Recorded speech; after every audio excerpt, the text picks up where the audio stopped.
Hello friends. Next problem.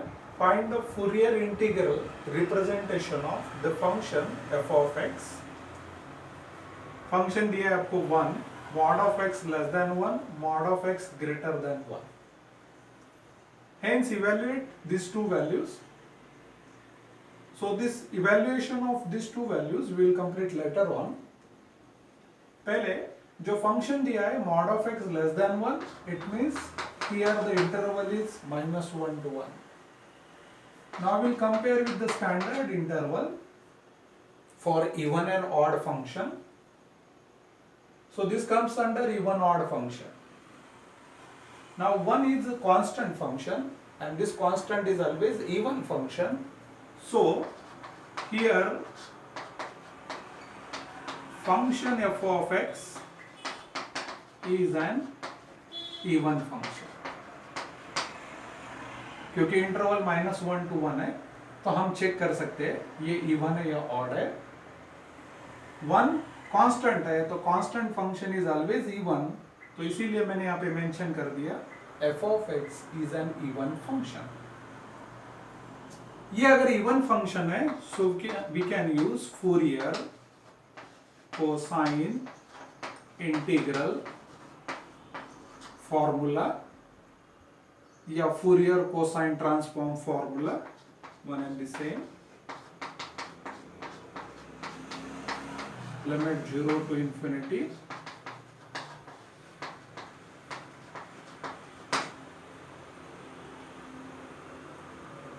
Now in the real line we'll understood ये function किस तरह से डिफाइंड है. -1 to 1 में फंक्शन है 1, यहाँ पर फंक्शन 0 है, mod of x greater than 1. But limit of Fourier cosine integral start from 0 to infinity, तो हमें यहाँ से स्टार्ट करना है आगे 0 to 1 and 1 to infinity. So in this case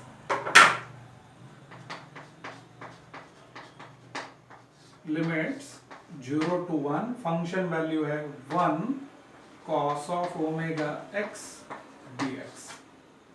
integration of this cos के लिए sin of omega x upon omega, limit from 0 to 1, x equal to 1, sin omega upon omega, x equal to 0, sin of 0 value is 0, so we got here Fourier cosine integral. तो एक part हमने यहाँ पे complete कर दिया Fourier cosine integral. अब हमें ये इवेल्युएट करना है, that is the second part. So in that case always will use inverse formula. तो मैं यहाँ पे इनवर्स का फॉर्मूला लिख रहा हूं,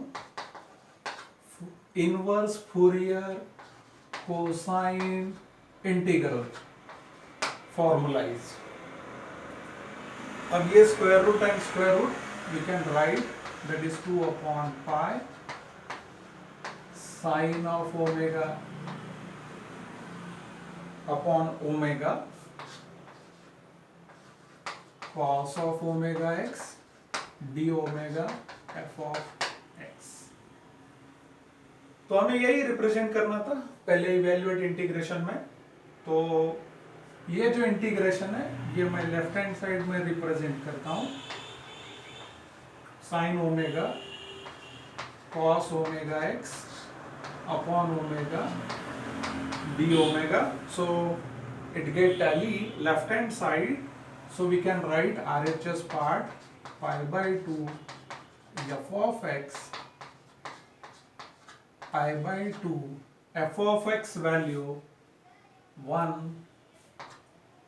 0 for mod of x less than 1, mod of x greater than 1.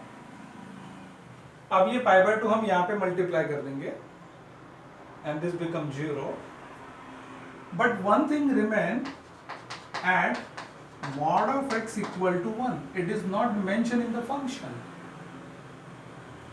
तो ये पूरा फंक्शन नहीं है, mod of x less than 1 है, ग्रेटर देन 1 है, बट लेस देन और इक्वल टू या ग्रेटर देन और इक्वल टू इसमें नहीं है, तो at mod of x equal to 1 function is discontinuous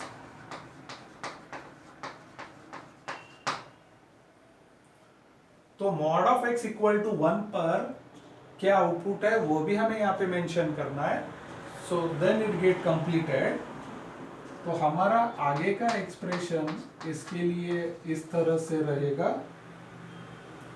ये पाई बाय 2 मैंने इनसाइड मल्टीप्लाई कर दिया, ये यहाँ पर 0 है, mod of x less than 1, mod of x greater than 1, question mod of x equal to 1 के लिए। तो उसके लिए हम यहाँ पे डिस्कशन स्टार्ट कर रहे हैं। Now mod of x equal to 1 यानी there are two values x equal to -1 and x equal to 1. At this position what the value of function is, so at x equal to 1 we'll use formula 1 by 2 f of x limit x tending to 1 minus function value limit x tends to 1 plus function value। तो ये हमें mention करना है। Now here -1 0 1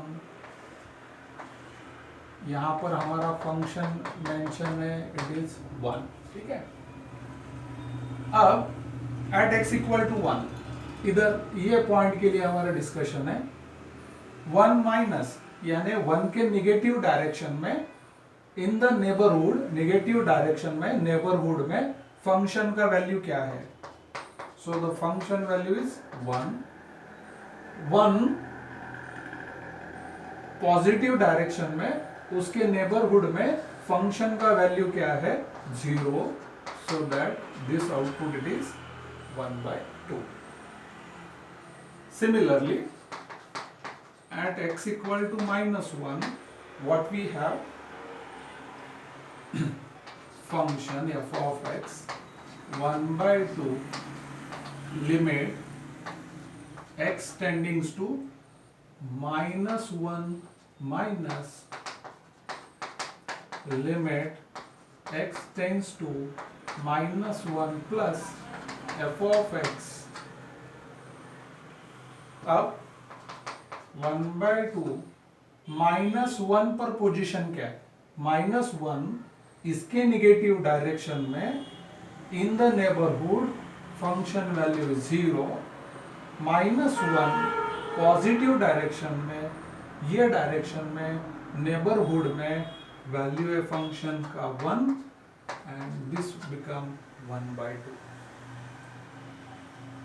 So the addition of these two, it is nothing but 1 by 4 at x equal to 1 minus 1 function value become 1 by 4 at both the points the function value is 1 by 2, दोनों पर एक ही value है।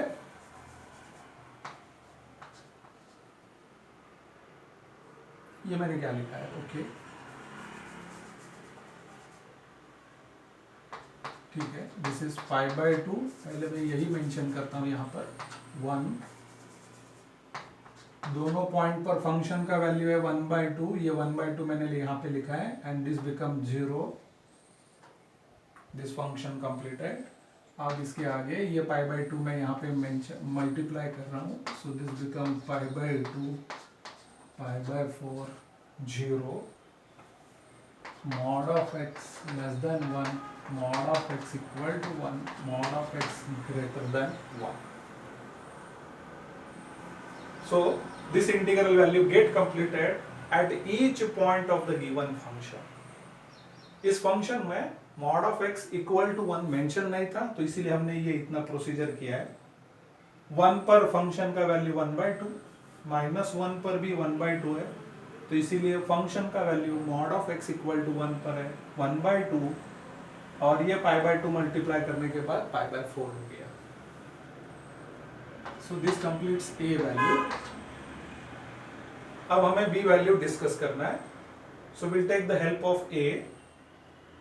Sign omega upon omega, हमें cos नहीं चाहिए इस expression में, तो कॉस को निकालने के लिए हम चूज करेंगे put x equal to 0 in a expression x equal to 0, cos of 0 become 1, so that sin omega upon omega d omega. So this output is π/2 f of 0. क्योंकि x का वैल्यू हमने 0 choose किया है तो x के position पर ये 0 हो जाएगा.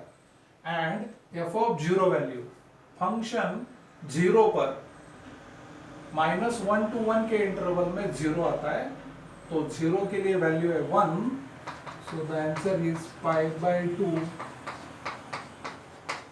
into 1, that is π/2.